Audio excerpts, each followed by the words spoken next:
Magandang morning mga idol. Ito po tayo ngayon. Pakain naman ng manok dito sa Patoy. At ang aking harapan ay maputi kasi umuulan.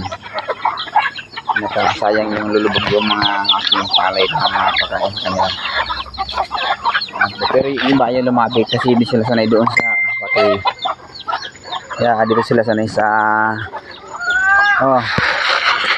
baba na kayo. Kali, baba na. Bumaba na sila mga idol.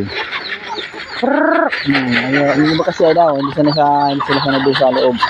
Sa Patoy. Ayun sila sanay.